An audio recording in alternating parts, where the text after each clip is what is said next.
Party with your host, Dustin Rybka. Hello and welcome to Sex Party. I'm your host, Dustin Rybka. With me on the show this week is friend of the show, my friend, Sarah Jeavons. She's a dating and relationships coach.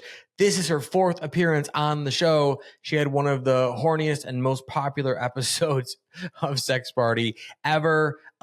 This episode is no exception. We began this idea for this episode as sort of a sex and dating guide for summer 2024, and it still is a very valuable sex and dating guide for summer 2024, but it sort of chaos ensues. Sarah is in a van.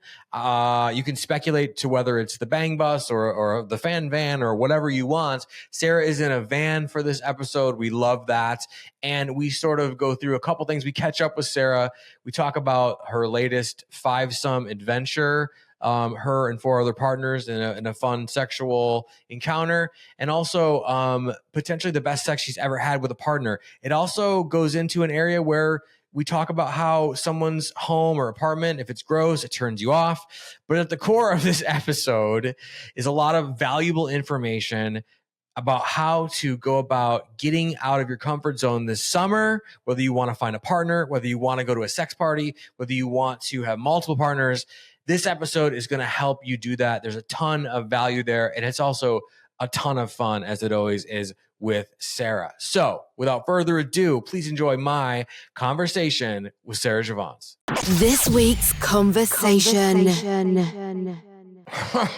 Oh boy, this is gonna be a fucking good one. Another good one. Sarah Jeavons, welcome back to Sex Party. You're live from an operation or something. You're in a van. You're doing something for the government. I don't know what's going on. How are you? Welcome back. I can't disclose any details at this stage, but if I make it out alive, I will fill you in. I've been great. Besides last week, I had a little bit of a week off everything. My body was battling some sort of thing. But I'm back and I feel, I've got that rejuvenated energy and momentum. So I'm excited to be here. Yeah, we love that. We love that you're in a van and I think people are gonna, because of your second episode, you're talking about squirting and orgies and gangbangs and all of these fucking things or whatever. Now you're in a van that looks suspiciously like the fan van or the bang bus. And so, I know it's a secret mission, but people are just going to assume, and let's let them assume. Okay. Whatever. It's not. Just stay down. Sorry. Yeah. I'm actually quite surprised I haven't done an episode like this sooner. Okay, so let's pretend someone was in a van crash and they've been in a coma. There was like a terrible boating accident or something with a harpoon, and they're not around. They don't like me. They don't watch the podcast, whatever it is. They've never seen your previous 3 appearances. Can you talk a little bit about who you are and what it is that you do? My name's Sarah. I've been a dating coach for men for the past 6 years. Got into this career when I was in the States, and I started working for a global dating company where I traveled around and ran workshops for men and took them out onto the streets to bars and clubs and helped them develop their confidence with women. I now continue to run my own coaching business from here in Australia. Yeah. Oh, wait, you're Australian? Just kidding. Yeah, I mean, since you had 4 episodes in, since you had, some wild stories the time before, well, you had some wild stories last time too. I encourage everybody, not right now, but after this episode, go watch all of Sarah's episodes here. They're so worth it. 1 through 4 is amazing. Number 2 is the one that people are still downloading, and I wonder why. You had some wild stories in episode 2 and 3, right? You were part of my 100th episode. Thank you so much for being a part of that. Very special. It's super appreciated. I'm wondering if there are any wild stories you'd like to talk about here first before we get into the meat and potatoes, right? Meat and potatoes. Well, who the fuck am I? Anyway, of the episode. Are there anything, if you had any more wild stories, are you going to sex clubs? Are you hanging from the fucking chandelier? What's going on? Ooh, Look, I feel like I really opened up on episode 2, and the people love it. Look, I think just to mention that episode, look, I think people appreciate the openness because not enough people sort of talk about those things except for you, Dustin, which I'm grateful for, that you're like spreading the good word about sex, love and intimacy. But yeah, I think, they were some of the core stories that were quite adventurous when I was traveling. And, recently I've been here in Australia. I'd say my adventures are definitely, actually there was a really fun orgy. Did I tell you about that one? Maybe I didn't. Gosh, how long has it been since I spoke to you? I don't know. Have I told you about the one I had recently that was like one of the hottest foursomes that I've ever had in my life? Was that in Australia or was it in America? Australia. It was in Australia. Then no. And please take the wheel and tell us. Yeah. Take the wheel. You're in a van. Let me take the wheel. All right. Look, I think what made it so good, and I feel like I've told these stories, maybe I haven't, but it was just one of those nights where everything just lined up. And I'm all about organic interactions. I don't really like the planned stuff. I have been to sex clubs. I have been to swingers parties. I have, experimented, explored, because that's what this is all about. But I've never liked feeling that it's constructed, that it was planned. Like, we're all here and, let's get started then, shall we? I prefer the organic flow. And this night, it was like the stars just aligned, and maybe there was 5 of us. Goodness. Anyway, the two women that were involved are like, oh my gosh, we all just had this beautiful, empowered sexual energy that was palpable. It was just, and I love that, right? And then the 2 guys, there was 5 of us. There was 5. My goodness, there was. And the 2 guys did a very good job. Did a very good job. There was a lot going on, Dustin. So my memory is just tuning into this. I should have thought of it before getting on here. No, in greater detail. But yeah, it was just there was a lot going on. There was a lot of pleasuring each other, like us women, and then, just everybody sort of entangling together. And there was just something so hot, beautiful, sensual, passionate about the whole thing. And, watching one of the guys put his head between, my friend's boobs and just visually watching that and then getting stimulated. And then it was just one of those incredible nights. And honestly, I think one of the best experiences that I've had so far, and of recent times. So that's one horny story. And then the other ones have been more one-on-one, but they've been equally as hot in their own right. I just know that you love hearing about the group situations. I have follow-up questions, but we're totally down to hear a one-on-one story, of course. It's a sex party. You can say whatever you want. Sometimes I feel like I let the team down when I say it's just a one-on-one experience. No, oh my God, no. We don't just do sloppy, cum-drenched, horny content here. We do that, but we do talk about dating and fucking. And all of the things, obviously, but you only share what you want to share. Don't feel pressured by me. I'm the last person to pressure anyone. Oh, goodness. I get on here. You always make me feel comfortable. And then I go, oh, my God, why am I getting all these messages about this stuff that I've shared? Well, look, the one-on-ones, I just think that there was just this one night, went on this date and things escalated. And I think when you've got 2 adults that are very comfortable with what they want and the chemistry's there, we were like, why don't we get a hotel? And we got this hotel with this bath, and it was I think from 10 p.m. to 6:30 a.m. I left at 7. It was just hours of incredible sex. I remember walking out and calling my friend. I was like, I just had the best sex of my life. Genuinely, it was just unreal, And then when I caught up with them again, it was just nowhere near that at all. And I was like, what happened? How does that happen? But yeah, I think they're the 2 that stand out that I'll share. Yeah, no, now. I think that's amazing. Yeah, and of course, like never answer anything you don't want to answer. Whatever, whatever you feel comfortable to answer.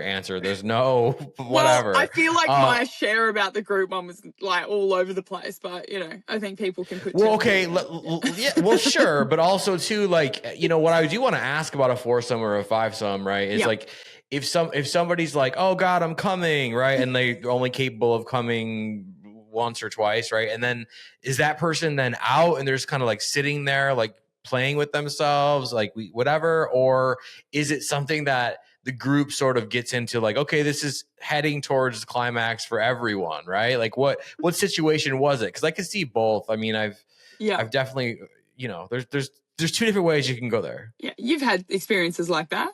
I have had quite a few threesomes, a foursome, one fivesome. Yeah, I have actually. Yeah. now that I think about it, yeah. Well, that's why when you make me think about it, I'm like, look, I think every fivesome, every situation is different, and again, the energy, that all plays into it. And that's why when the stars align, the stars align. But I think you're all having your own pleasure in your own way, and then you are a part of a team. Like a lot of people don't think about this. They think about the erotic sort of fantasy of having a threesome or a foursome. But, there's logistics involved, and there's also a level of teamwork and collaboration that you actually have to understand in that situation. And I feel like you have to be quite an aware person. I think I'm quite good at being aware. I'd probably say I'm not as good at receiving because I'm focused on making sure that everyone's having a good time. Like that's just how I'm wired. Yeah. So I have to actively work on, relax, Sarah, who cares about what's happening around you right now? But I think it's really important because if I know that the people involved don't have that level of awareness of the whole situation, like everyone, how do I make sure that every person involved is having an amazing time? That's kind of where my goal is. But if someone climaxes orgasms before, I think you just sort of switch the role. Like I'm more than happy if I've orgasmed to then give to whoever else is still in that zone. Like I love to give. So for me, it's almost as good as me having an orgasm is to be giving. So you just switch it up. Yeah. I mean, no, I fucking couldn't agree more. I mean, the thing, well, first of all, it's like improv, right? Like your only job is to, it's like, it is kind of like what, but honestly, it is like improv because your only job is to make the other person feel good. So if everybody's making everyone else feel good, guess what? You're going to have a big fucking puddle of people that are just drenched, like we said, drenched in cum, which is great.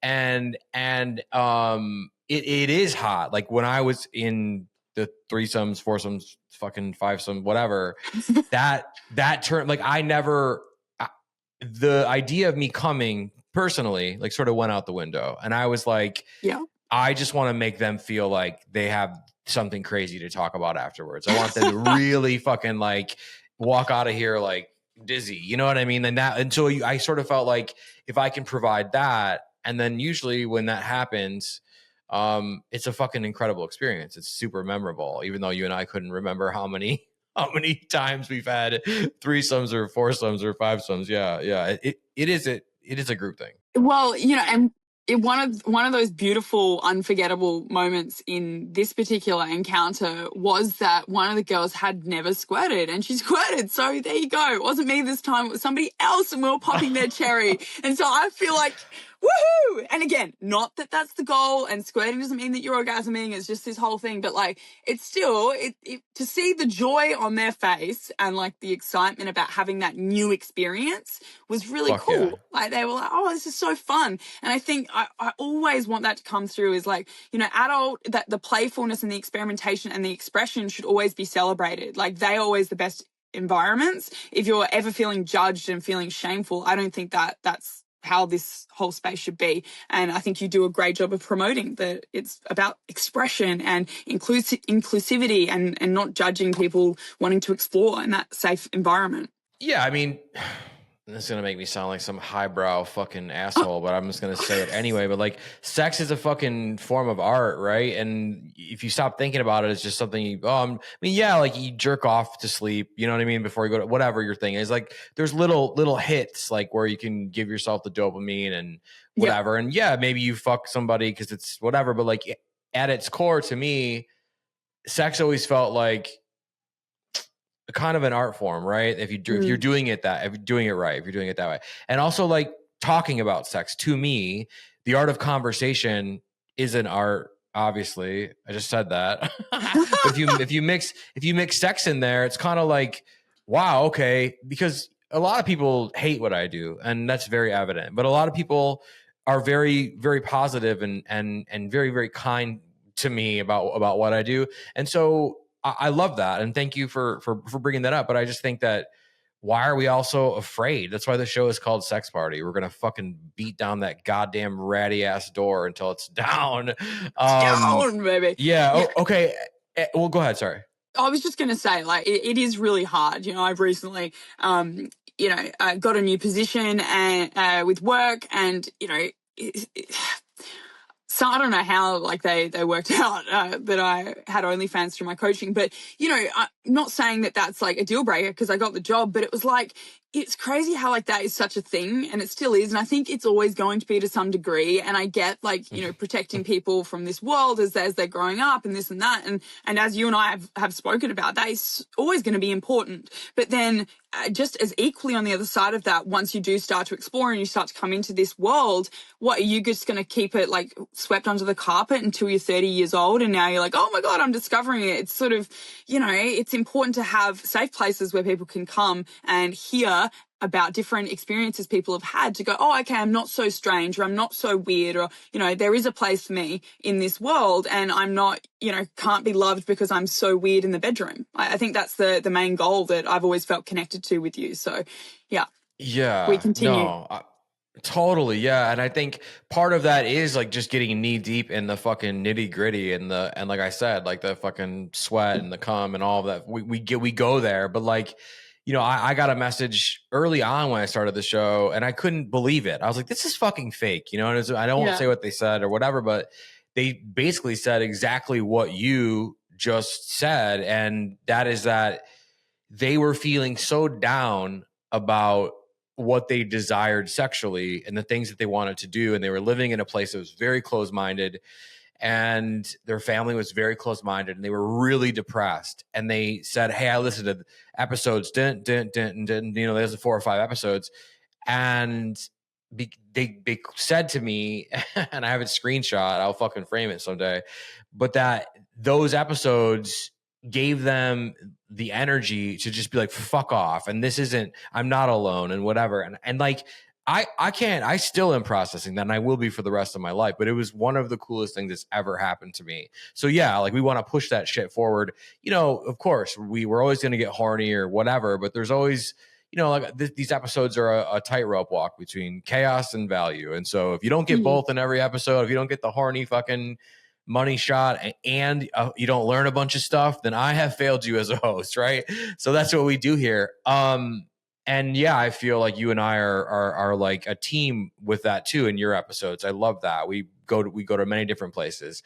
I do want to ask about this gentleman that you had the best sex of your life with, and then the dude fucking flopped the ball the second round. Do you think that was because he was nervous, or what was so good about the sex the first time around? I think it was the environment and the whole way that it built up. Like the first date, the first touch, the first kiss, the spontaneity of it. It was just, there was so many factors on that whole trajectory that I contributed to it. And as we discussed with foreplay, it's like, it really, it stimulates you in a different way. And I think that's what happened that night. And the chemistry was amazing. Look, the chemistry, like the actual act of having the sex the second time was there.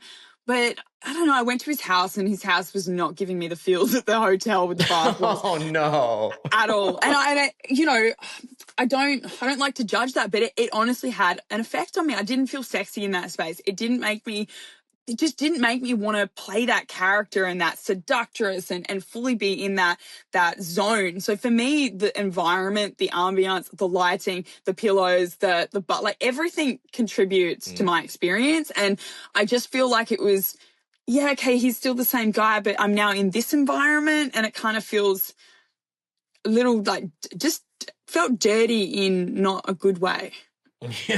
So there's like meatballs and cats everywhere or something. Yeah, not quite to that extent, but that's what it felt like to me. And, I'm just being like, I would never say that to him directly, but it was just like, ooh, yeah, I don't think I'll do this again. Yeah. Yeah. So we won't be seeing this gentleman again. Once we got a glimpse of the inside of his life, we are gone. You're gone. Well, Okay. Maybe if he gets a hotel at the fucking Four Seasons or something. Yeah. yeah, it wasn't even the Four Seasons. It was a little humble little room with a bath. But anyway, yeah, like it's just interesting. I think environment's so interesting. It really plays into your whole experience. If I wanted to feel like a dirty little sex kitten in a little cave like that, maybe, but I obviously wasn't in that mood. In a little cave like that. What the fuck? That's so, you are describing like, without describing, and I fucking love that. I mean, we've all yeah, have we all been there? Is that what you're about to say? Yeah. We've all been there. I've got some stories. I've got some fucking stories. We've all been there. We're like, wait, is someone else here? And it's like some weird animal or something. Like that's happened to me so many times, right? What, like in women's apartments or? Oh yeah. Oh yeah. Yeah. Like where you're like, you're either like she's either in the bathroom like getting ready for sex, or you've already had sex, right? Or like whatever it is, whenever you find yourself alone in someone's place, whether it's post sex or pre sex, I usually like to get out of there pretty quickly afterwards. But like there was a lot of times where she's like, just hang on a second. And I hear like bowling balls going back and forth upstairs, like she's cleaning up or something. And then you just hear like a rustling or something like amongst a bunch of magazines on the floor or pizza boxes or whatever. And I'm like, is that a ferret? Are there rats in here? What is it? Does that, oh, I have a dog, by the way, or something like that. And it's like, it's just, we've all been there. Or you open the medicine cabinet to look for something and a bunch of crazy weird shit falls out. They don't fucking, yeah, I could get really gross, but well, there you go. So it's the environment play is a big role. And, I I guess I'm judging more men's places, but I have been to a woman's house that stunk like cat fur. It was in everything. It was just, and she was a hoarder. There was just crap everywhere. I feel like the carpet, it was almost, there was something in the carpet, and like, yeah, it makes you kind of feel, ooh, like, you don't feel good. Yeah. Oh yeah. So that, I think.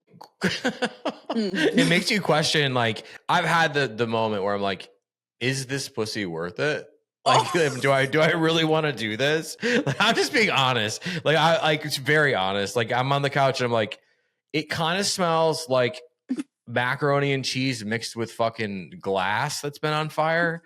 And there's a weird buzzing somewhere. And then maybe like there could be animals around. Like, is this pussy worth it? You know what I mean? And like, and you can't, I mean, you for you, it'd be like, well, maybe is this pussy worth it? Or is this dick worth it? Like for real, like you have to ask yourself that. And then the next question is, I'm here because I put myself here. Like my decisions, my life choices have put me in essentially a petting zoo that went bankrupt 10 years prior. Right. And it's like, there's stuff everywhere.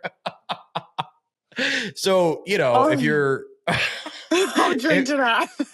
Yeah, no, for sure. Because we've all, but the thing is we're human beings. We've all been there. Yeah. Some people still are doing that.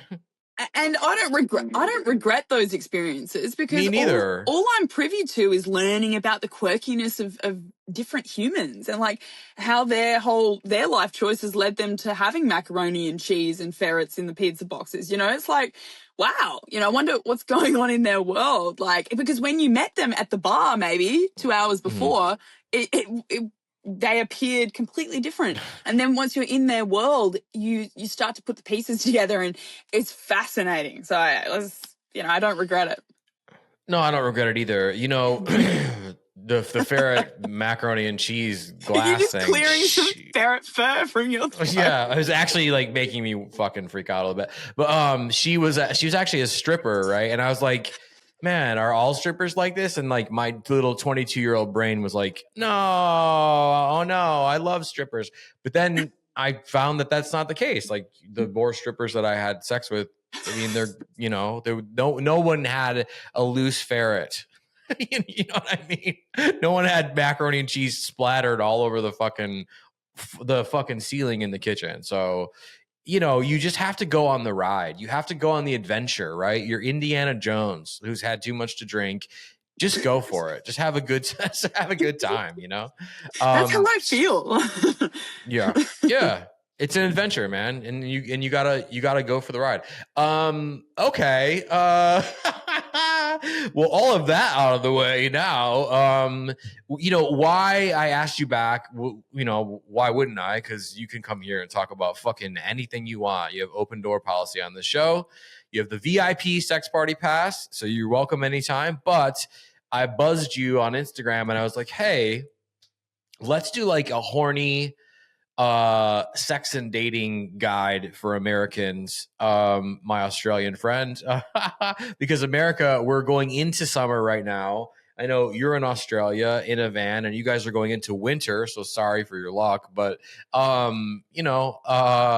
want to jump into this, and I think this is a weird one because we're summer before an election here. I think that plays a role. Everyone's like terrified of AI all of a sudden. Like, just to set the table here, I'm hoping for a wild summer for everyone, but there's a bit of anxiety in the air. So I just, I want to get your thoughts on that first. A bit of anxiety in the air because of AI? I think so. And the election and shit. Yeah. Like there's a lot of like, I don't know, like I get tried like these fucking AI fucking scammers. And I did an episode about the Diddy sex scandal, and so maybe there's just anxiety in the air for me because I did get a cease and desist letter from his lawyers, and so so whatever. I saw that. I was like, what the fuck? Yeah, you never know from week to week what's going to happen here. But I do think that like people, I mean, that's where I see it. And maybe I'm just coming from a place of anxiety personally. And I'm in a relationship, so I'm not in the fucking dating, whatever, but I do this show and I'm a little close to that world. But like, where do you see people? I mean, you just spent some time in America a couple months ago. Like for the summertime, that's usually the horniest time of the year, right? So how are we gearing up for this in particular summer the right way, 2024? Look, what you subscribe to is going to shape your reality. And I feel like, you've been focused on it, you've been thinking about it, and it is something to consider, of course, but I feel like humans are going to be humans no matter how fast AI is moving. It is going to be there. It's going to be like the modern day matchmaker because we're going to be reliant on an algorithm partnering us with somebody.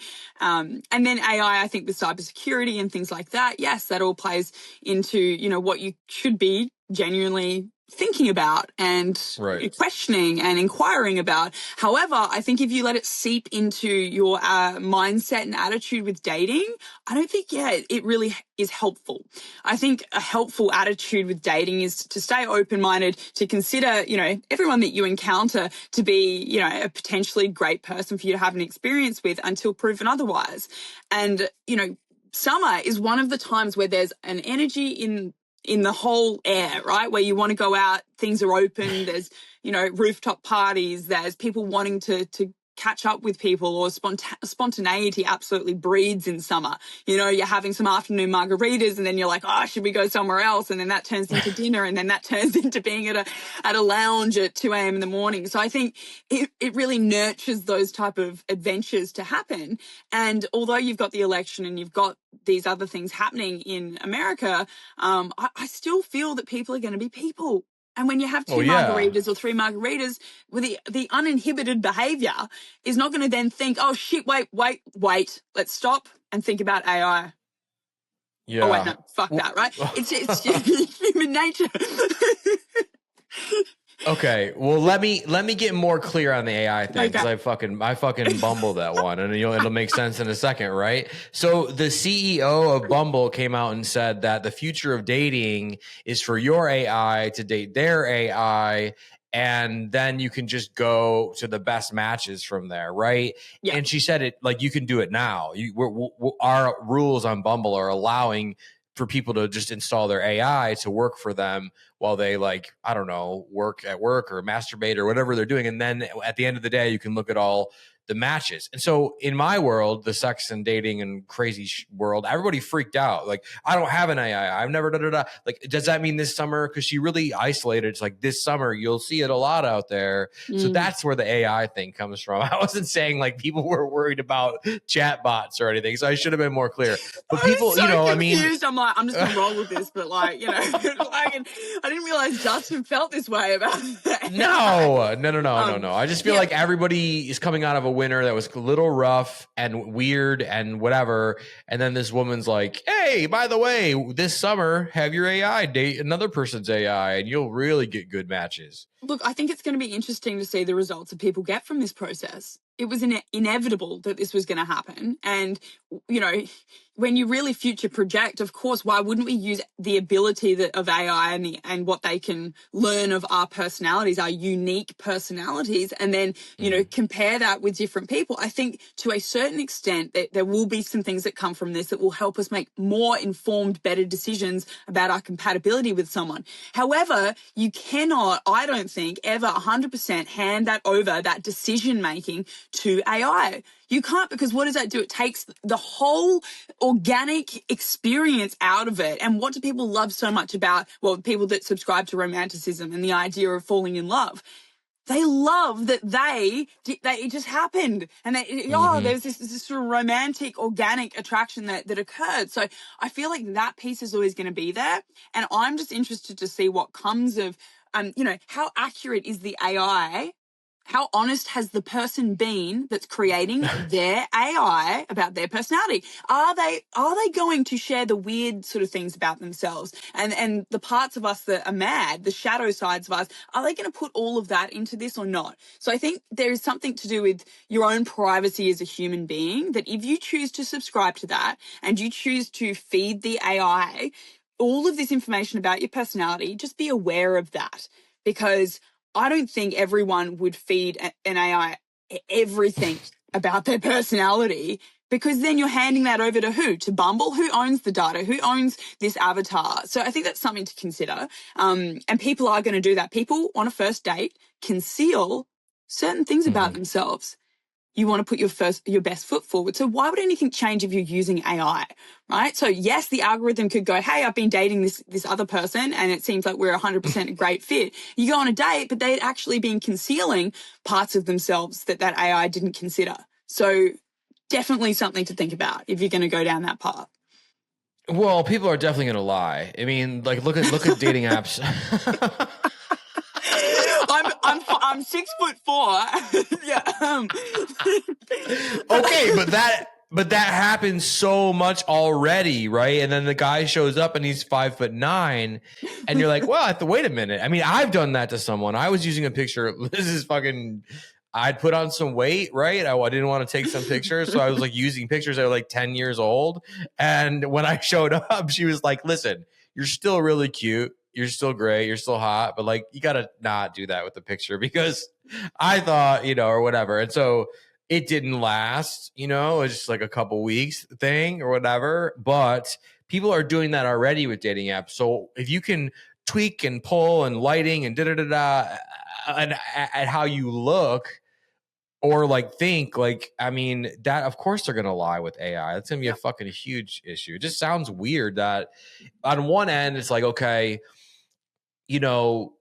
if you're looking at dating as one way, like it's a system, it's a productivity thing. You put yourself out there, you can get as many or whatever, right? Or even like if you're trying to have sex with somebody, like so many people, and Jesus, we don't even have to go into it, but you know this fucking better than anybody. But it's like it's a numbers game. Ugh, I always hated that. Like you fucking text enough girls and you talk to enough girls. Like shut the fuck. I mean, that's great if it works for you. But I no, thank you. Okay, that's no. Look, to build initial confidence, it's good. Sure. Yeah. But some people hold on to that, right? And so I think now with AI, come on, right? If you can have like, think about it, you can have thousands of AIs out there like meeting people for you, and then they recommend, I don't know. I mean, from a productivity hack, great, right? Can this fucking thing just go to work for me instead of picking my dates? Or maybe it can do both, whatever. But from like, and you just said it, from an emotional, realistic standpoint, I don't think that's great, because I think people are just going to lie their asses off. Yeah, look, yeah, and it'll be really interesting, and it will come across more genuine because AIs can, yeah. And this is the thing, like, I think dating apps or whoever is responsible of, experimenting with this AI, they're going to have to really consider how people are inputting information. Like, who's monitoring it? How do you monitor it? Yeah, like, people are going to lie. We can see through the past history with modern dating apps that people do lie to help themselves get ahead, because let's face it, it is sales and marketing, modern dating. If you choose to subscribe to anything online, you choose to be a product that you are marketing, and you have to understand what your brand identity is, how to market that in this space. And for some guys, knocking off putting on a couple of centimeters on their height, they understand it's just going to at least get them on the date, and then awkwardly explain, sorry, I put that on there, which is not ideal, but people do that. It's human behavior. Yeah. Because guess what? If you met that same guy who's 5'7" or whatever at the bar, but he was hilarious and you guys had this like really organic interaction, you would find yourself in, potentially dating each other because you went down that path. If you do a dating app, I think it becomes a little bit different. So we may see less of those natural encounters. And that's why I just don't think like in person, meeting people in person, I just don't think that's ever going to go out. And if it does, like, that'd be a weird world that we live in anyway. Like, we're not going to go out and socialize. Like, we're social creatures. Like, it's just not going to work, Yeah. No, I totally agree. And I think a lot of this is just people like trying to like be lazy. To be honest with you, they don't want to go through with like, I don't want to get dressed and go out. Yeah, look, I've worked for, I did sales, high ticket sales, selling packages for 20,000 USD. It was an 8-week program where they would run your dating apps for you and they would set up dates. So they would act as you, which is not too dissimilar to what's now happening with AI. They would be you. They would find out how you speak, your tone, everything like that, to their best of their abilities. And then they would chat with people until they got to the point of getting you dates. So they would send through, hey, we've got 3 people's numbers. You got 3 dates this week. So people were already paying for that. They wanted to streamline it because they're busy people. So I'm not judging that, but it's just interesting. People are looking for, hey, look, I don't have much time, but I really want to meet somebody, and I don't want to waste my time on thousands of dates. And that's the problem. That's what they want the solution for. So I think people like that will easily transition into wanting to use this kind of tech. Okay, so I like that idea better than the AI thing, but you're telling me you're telling me there's a fucking company, probably multiple companies, that for 20 grand USD, as you said, for 20 grand, they will run your dating apps for you and then kick you the dates. That is why. What is this fucking shadow organization? What are they? And like, how long has this been going on? I don't think they're doing it anymore. This was during COVID. This is during COVID. And I remember with my partner, he's like, you're not going to sell that? I'm like, yeah, I'm selling it. People like, there's a need in the market and people want the solution. And that was the solution. So, again, I found it absolutely fascinating. Like yourself, like, wow, okay, people are paying for that. That exists. Yes, it does. So, people are looking for support with that. That's fucking insane. And if I was like insane, like that would be that's a fucking hack if you have the money. But then you're on the date and you're like, okay, who am I on the date with? What did I tell them in the thing? Like you're looking back through the messages that someone else sent, trying to figure out why she keeps talking about, your fucking turtleneck or whatever the fuck bullshit, exactly. Right? I've had multiple millionaire young guys say this same, honestly, I kid you not, I've sat down with them and they always love to give me business advice, which fair enough, you're a millionaire, let me know what you think.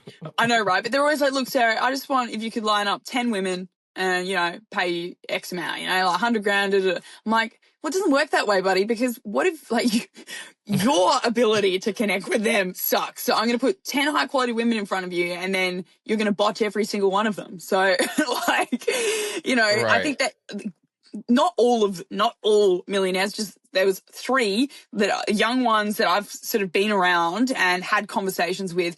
And it's interesting to hear how they speak about finding a solution to find a long-term partner.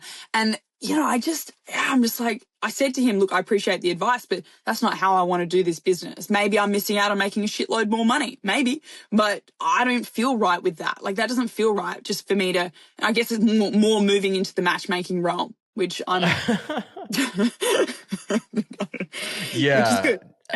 Yeah. I mean, these clandestine little operations that you always seem to be a part of. I fucking love this information. This is fucking awesome.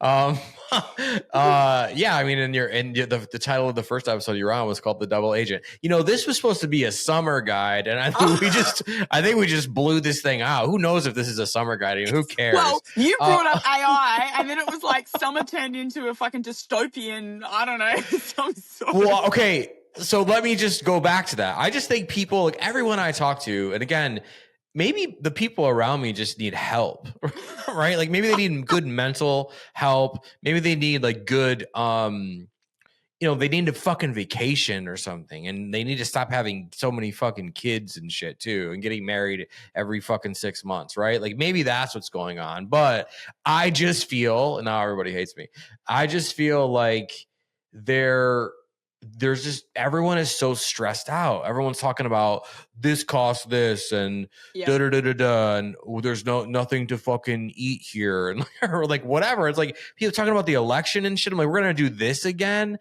and like, well, now this woman wants us to use AI bots to date. I'm like, guys, like, and I'm like, I'm a dark optimist, but I'm like, it's summertime, bros. Like, you get the fuck out there, get on a patio, order some shots, have a smile, get that fucking melancholic fucking charm flowing out there or whatever, and just see fucking what happens, right? Like, and so I want you to help me help them get out of their fucking own way here. You know what I'm saying? That's look, I think there's always going to be stuff going on, like in the political world, in the AI tech world. There's always that stuff. But if are you going to bring that onto your dates? Are you going to bring that onto the patio where you're relaxing with friends? No, the key factors, I think, to a successful summer of dating is to lean into your playfulness, your energetic fun and flirtiness that's going to, invigorate the whole flow of your interactions socially and of course romantically. Like the way you're having fun with your friends, like fun, humor, flirting is all a way to just balance out all the other crap that's going on in the world, because there's some big things happening. Like we're not living in a la la land ignoring that. Like that is happening, but you're not going to bring that into every interaction. I mean, we'd all be moping around feeling sorry for ourselves, because what's the bloody point, right? So if you choose to go down that lane, your summer's going to be pretty dark. But if you choose the other route, you can at least balance it out and have some amazing experiences and potentially meet somebody that you start a life with and navigate all those things, in the future when shit really starts to hit the fan, as we say in Australia. Yeah, for sure. Well, no, I love that. I love everything. Dustin, use this summer to find your life partner you're going to fight against the world, because that's what's coming up. You're going to find your battle partner. Before Mad Max starts. So my girlfriend, she can fight for sure. She can fucking brawl. You've chosen well. Yeah. No, but I mean, okay. So let's say they're like, okay, cool. Sarah's she knows what's up. That's fucking excellent advice. I should stop fucking thinking about this stupid bullshit. I'm not going to get married a third time. I'm going to go out and have fun.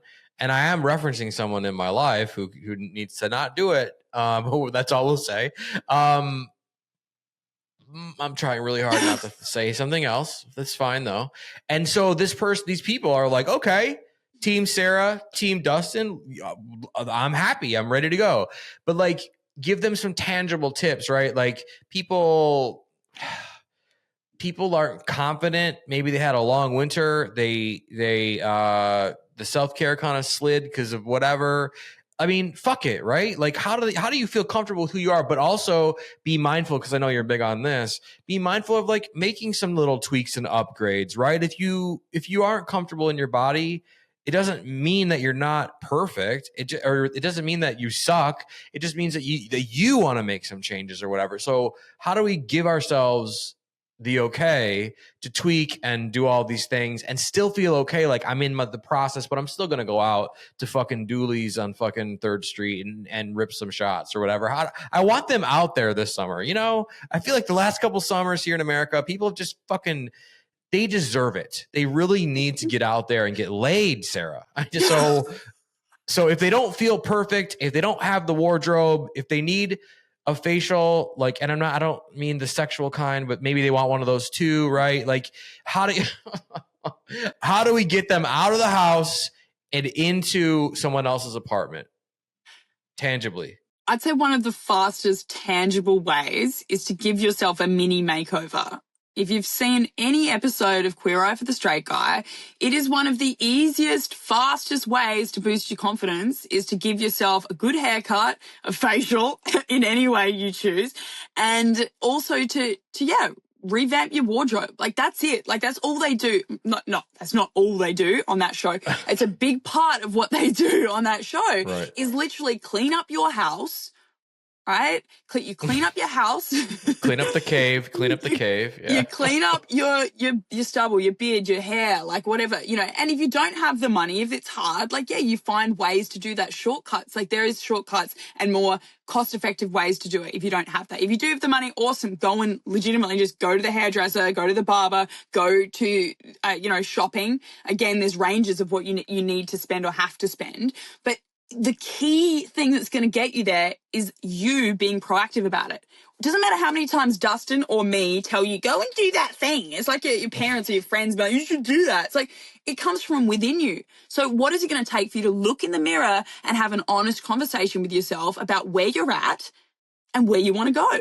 Because it's as simple as that. And it's a mindset shift. If you've been feeling sorry for yourself this winter, if you've been eating too much, if you've been binge watching things, if you've keep pushing your goals to the side, that's okay. Tomorrow's a new day. You look yourself in the mirror, you go, today I'm going to change that. And you actively want to be that person that's leading your life instead of being in the passenger seat. Too many people are sitting in the passenger seat, expecting things to change, wanting things to change, verbally saying it to their friends, but doing absolutely nothing about getting from the passenger seat to the driver's seat. That's it. So I think that's the key thing that I've noticed with my own clients and with myself. I've recently been through that as well. We're coming out of summer, but there was a lot of big actions. I was very proactive with different things, wanting a new job and a new house and this and that. So I had to put myself out there. So I think the key is, no matter how much as well you tell your friends, it really has to come from within. You have to get so frustrated or even somewhat disgusted with your position that you want to change it. And I feel like putting yourself out there, even if you're not feeling that confident, throw yourself in the deep end.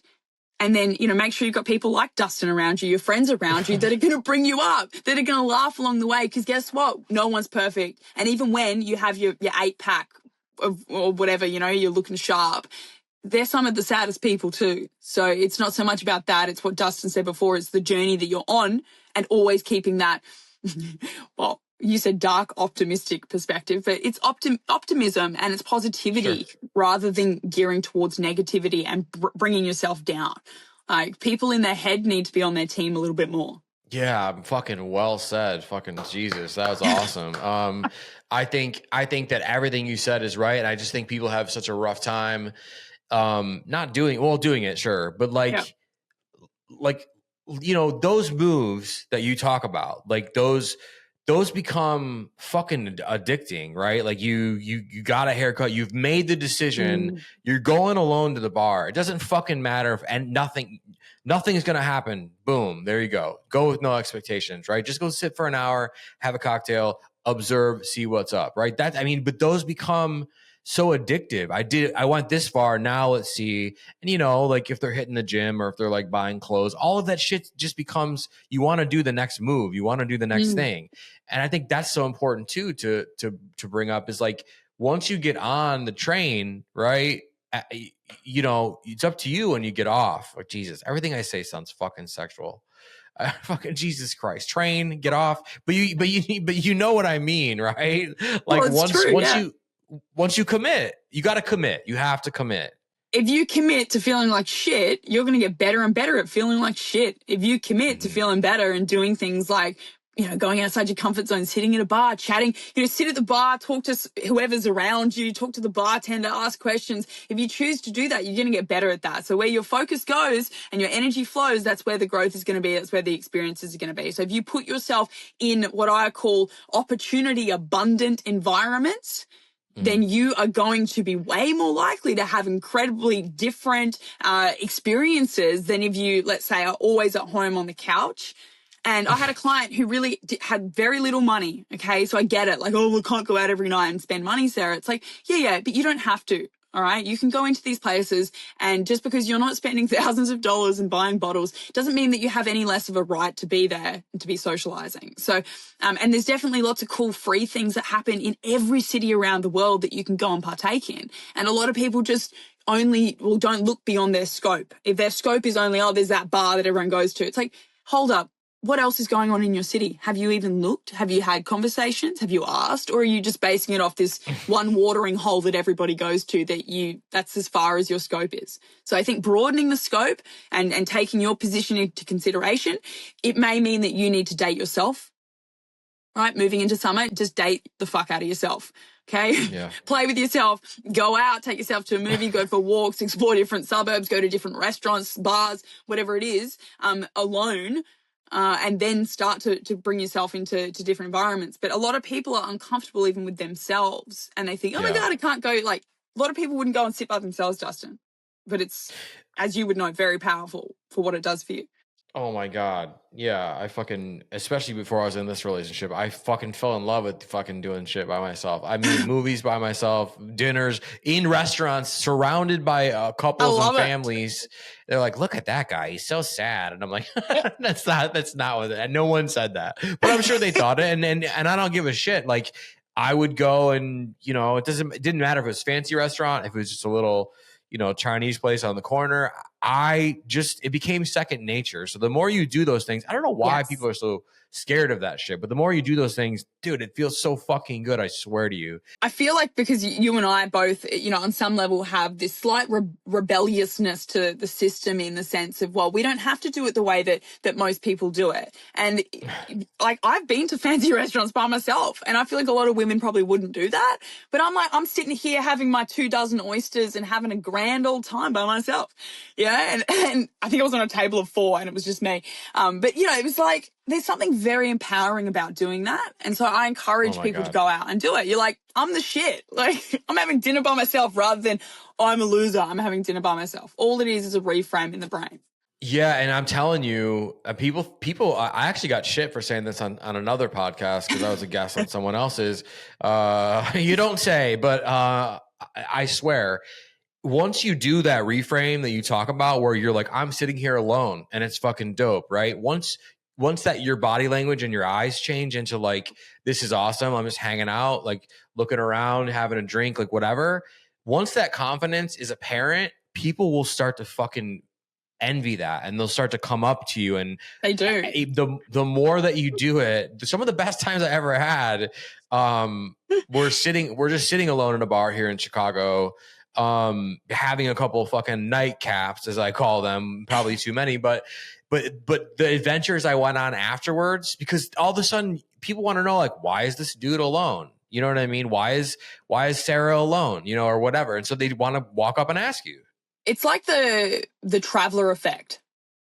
When you're traveling, you're so much more open usually. If you're traveling by yourself, you're like asking people for directions, or like what recommendations for like around the city. It's a traveler effect, but you can do that in your own city, and not many people do it. They find their own suburb and they stay in that precinct and they don't go outside of it. But if you adopt that mindset and you're out there like a child, you're like, whoa, never been here before. Look at this restaurant. You're like, oh, like where's this food from? You talk to the waiters, you know, like, you're just curious. That's really something that'll help you make that reframe a lot easier too. Like, imagine that you're exploring the city for the first time. Totally, yeah, and sometimes you have to adopt that sort of, and I made a joke about it earlier about like a drunk Indiana Jones, sure, but like maybe you are fucking James Bond for the night and nobody knows it, right? Like put the fucking tie on, go up the elevator to the hotel bar, and the hotel bars are another cheat code I'll give you right now because you just said traveler. So usually in my experience, hotel bars are like very horny places.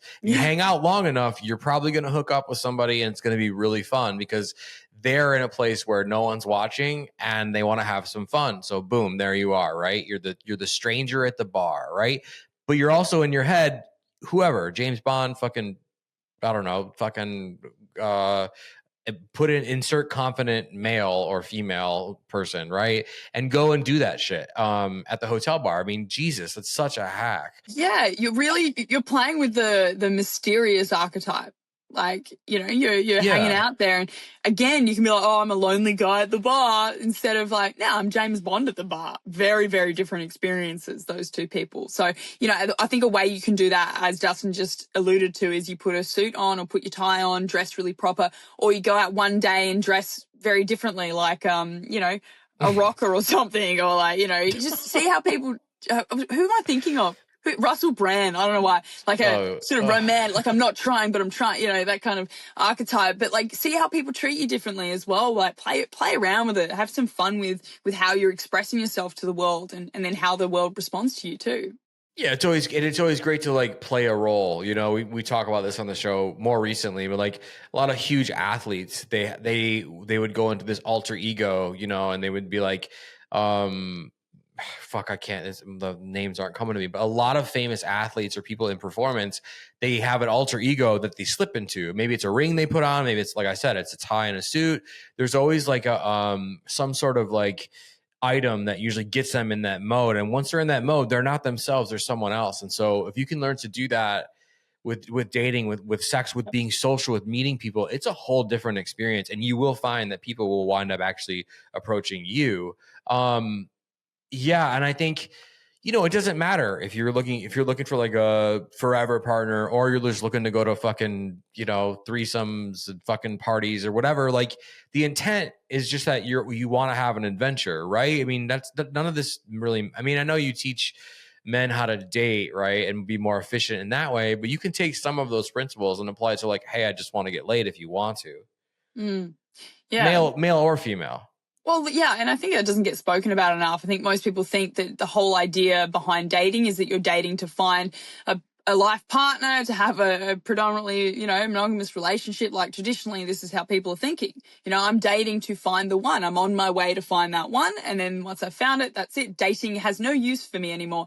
But I think there's a lot more avenues now that people are more openly communicating in the dating world. Hey, I'm honestly just looking for some fun, or I'm looking to experiment with, having threesomes. Like there's fantastic different apps and communities that have come forward that celebrate that, as, you're fully immersed in, Dustin. But like, it's not as straightforward or as linear as you meet someone and then something happens and then you date. I think if this summer you choose to have an open mindset, be curious, and open to short encounters, mid-length encounters, long encounters, you'll really surprise yourself at what's possible because of that attitude. I think it's a very helpful one to adopt, even if it's just for a short time. If you're not, I'm not usually an open, curious person, Sarah. It's like, well, adopt that and see how it feels, and see how that affects your dating life and socially, because most people respond positively to people that have that kind of energy because they want to be around it. And they also feel accepted. That's what it does. People feel very accepted around people that seemingly, are aware of their pitfalls, their downfalls, their shadows, whatever you want to call it, because they also have them inside of themselves. So you give them permission to be themselves. That's what that childlike curiosity or that playfulness or not taking life too seriously actually does. So it's a good one to try on for this summer and notice how people respond. Totally. And all that data comes back to you as a human. You're like, shit, I didn't know I could do that. I didn't know I was capable of that. I mean, God damn it. Summer flings are some of the best things in the fucking world. So America, get the fuck out there, have a summer goddamn fling, right? Like have multiple summer flings. What you're moaning over there. Do you want to tell a summer fling story? What's going on? I mean, I'm just like, it just makes me think about summer flings. Like, does it not make you think about some of the best? Oh, yeah. I remember, oh my God, was it summer? Gosh, yeah. It was. It's just so romantic. There's something so youthful about it. There's something so invigorating about it. It's like, oh, yeah, it's like you're in a living, breathing movie. And I don't think it gets any better than that feeling of like meeting someone in a random encounter and then texting each other and not able to wipe the smile off your face and, enjoying it for what it is and not feeling that you need to pressure it into being something more than a summer fling. Yeah, just fucking go wing it and Grease have a good lightning time. style. Yeah, fucking believe in yourself just a tiny bit and just go and let your confidence build. The more you put yourself out there and the more you really don't care about the outcome or what other people think, literally the more available you become to everybody around you without even doing anything. Just go hang out, go to concerts, go to fucking bars, go to threesomes, go to orgies, whatever the fuck. Just get on all the apps and blow it out. Have a fucking amazing summer. I mean, not just America, wherever summer is about to hit on the planet. This is for you guys, right? Like y'all deserve some summer flings, so go and have those. I love how invested you are in this. It's like I think I'm like, yeah, I'm very passionate and I'm kind of angry about it because I want to see some of these people that I know, even just from the internet, right? That we speak and talk about the show and in the DMs or whatever. Like they're selling themselves short, and so I'm like fiery about it. And then a lot of these fucking people that I know in real life, Jesus, don't even get me started. They just need to get out there and do it instead of being so like hard on themselves and sad and depressed. And I get it, but we have that friend that's like, oh yeah, then I got up and like it's like, dude.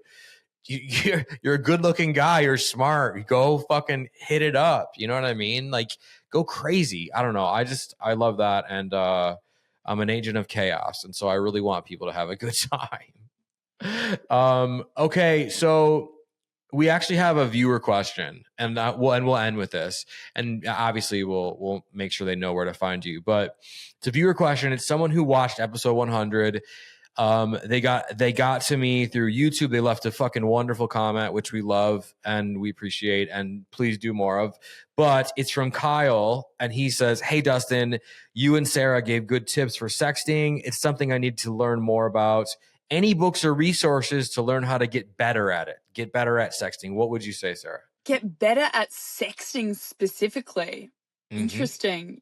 Oh, there's books that I think of around like communication. Like I always recommend Models by Mark Manson, but that's not specific to texting. I think texting to me is just a short form way to communicate with your hands tied behind your back, essentially. Like, sure. Do you know what I mean? You don't have the physical energy being with somebody in person to communicate. So, I don't have any off the top of my head. I would just look at Models by Mark Manson. I would delve into the School of Life content as well. I think some of the stuff that they talk about combines romanticism and realism with how to express yourself and your quirks and who you are with confidence. Whereas Models by Mark Manson is how to express your confidence through honesty, which works really well. But I don't have specific ones about texting. Okay, well, let's turn it around on you then. Let's say that what do you like from sexting in a guy? And I don't know, this person could have a partner, and I'm stalling right now to let you give you time to think, Jesus. But Kyle didn't give me any context or like any circumstance or anything. So I'm just assuming like, I don't know, maybe he wants to text randoms or whatever. Look, last time I was on the show, I read out what I thought was a very erotic message. And I had this whole experience while I was traveling with this guy through sexting. And it was very like graphic and very old school in a way, because I would never recommend essays of text. But in this particular context, it was painting pictures of experiences. So imagination is crucial if you want to be a good sexter. So what you're doing is stimulating another person's imagination through your words. Yeah. So you can use words, you can use voice notes, and you can use video. They're really the three modalities that I would be using for sexting. Not everybody's comfortable sending pictures or videos of themselves across the internet. Some people don't give a shit. I think voice notes are a good way of pulling one hand from behind your back. So now you have voice, you have this ability to create a feeling in her through your voice. So if you haven't been utilizing those two things, that's what I would start with. And think about being playful and creating scenarios like role plays. And that stimulates her imagination. I'm not sure if you've had those experiences, Dustin, but they're always the hottest ones. Like, we haven't kissed or we haven't had something happen, but it's so hot to think about that. And if you actually think about a first kiss on a date, that's what you're doing as well. It's like this anticipation, imagining like the intimacy, imagining it going further, feeling the energy between you both as you're kissing. That's what it's doing. So, yeah, that's the place I would start. A lot of people are scared to sext or scared to express that sexual side via text. But that's what's part of the exhilaration, you know? It's fucking amazing. And I think, you know, good on Kyle for being like, I'm not really good at it. I need help or whatever. And what I would say, first of all, the voice note hack is such a hack. Like, sending a voice note is such a fucking power move. I love that. I absolutely fucking love that, because I do that, or was doing. Well, actually, my girlfriend, she's somewhere else. She's not in Chicago right now, and so we were actually sending voice notes. So I was like, hey, this is like when we first hooked up. Yeah, so we're still doing it, but like, the voice note is such a power move. So I encourage everyone to do that. What I would say, my advice on sexting is like, focus more. And that fucking horny goddamn the chain that you read in episode 100, that's why Kyle is sending questions in, Sarah. There you go. Yeah. So what I would say is exactly like, to me, like what I think is sex. If you're sexting a woman, I don't know if it's a woman or a man, but either way, I think it works the same. Is like, start out talking about sensations, right? Start out talking about like, what your fingers feel like in on the back of their neck, right? What your voice would sound like coming from behind them. You know, you don't have to say you're having sex or whatever. Like, start out with sensations, right? Your hands in their hair, on their skin, how your voice sounds, this, that. Like, again, use that sensation to spark the imagination. And I think at some point, very quickly, you'll be at like, and then you put it where or whatever before you know it, right? Like, that would be my advice. It's dancing between being explicit and implicit. That's really Exactly. the line that you're dancing. Like, you don't want to be completely explicit. Like, I'm gonna stick my dick in you. Like, what the? Like, you might say like, I'm throbbing. Boom. You know? See? Yeah. Yeah. And now I'm instantly thinking, obviously my brain just thinks that your dick's throbbing. I'm like, oh, like, ooh. You know, so that creates a stimulation emotionally or even physically, like viscerally. It's like, ooh, but you're not actually saying that. So it's the skill of alluding to certain things without always needing to be completely explicit. What that does is sparks a curiosity to ask more questions or to go, what do you mean by that? Like, I don't know. What do you think I mean by that? Like, it's like, oh, okay, this is like, that's what starts to allow you to delve into it. And I think I said this on that episode as well. Think about what you're consuming, what kind of books you're reading, what kind of content that you're consuming, because it's not about just learning how to structure your sentences. It's actually about immersing yourself in, you know, let's say, you know, a romantic novel or something like that, because your vocab or language might be limited. And so you only know how to say, I'm going to put my dick in, but really you want to say something else. So you need to learn, and expand on your repertoire of how you can explain the same thing.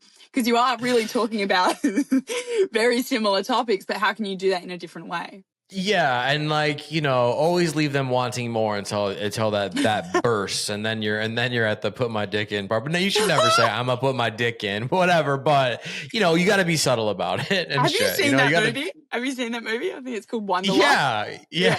I'm gonna put my dick in. I'm gonna put my dick in. I'm gonna put my dick in. Yeah, it's one of my favorite scenes of all time. Oh yeah. I'm gonna show you my dick. Yeah. Okay, that's it. We're fucking wrapping this thing up. Sarah Jeavons, this is your fourth appearance on Sex Party. Let's remind all of these wonderful party goers where they can find you, where they can find your work, where they can work with you, social media, your OnlyFans. We want them to go over there and buy content and make requests and give you tons of money. Yes, come along. Come along, join the party. So the best way to talk to me is on Instagram, and it's called Dating with Sarah Official. And you can slide into my DMs as much as your little heart desires, and I'll be more than happy to give you some advice on something. If you do want to take this more seriously and delve into the world of transforming your confidence in dating, then you can message me about that on there, or you can email me at sarah@sarahjeavons.com, and I will be more than happy to support you with that. I am on your team, and so is Dustin. So make sure you comment on this as well, and we'll be sure to respond and answer your next questions. Yeah, they'll have a lot of questions. Sarah Jeavons live from the fan van from the Bang Bus. We appreciate you. You're wonderful. Thank you for being here again. We will see you very, very soon. That's it. Ciao. Big thank you to my guest, Sarah Jeavons, for coming back for a fourth time on Sex Party. Go check out everything she is doing. Go check out her Instagram. Hey, work with her if you want to work with her. She is brilliant, and she knows her shit inside and out, left, right, center. She knows what she's doing. Reach out to her if you want to master dating. Hit up her OnlyFans, dump tons of money on her, and just absorb how awesome Sarah is. She will be back in the future. If you're loving guests like Sarah, if you are loving Sex Party, you're feeling excited, you never want to miss an episode. How do you show that love, that appreciation, that excitement for more? Okay.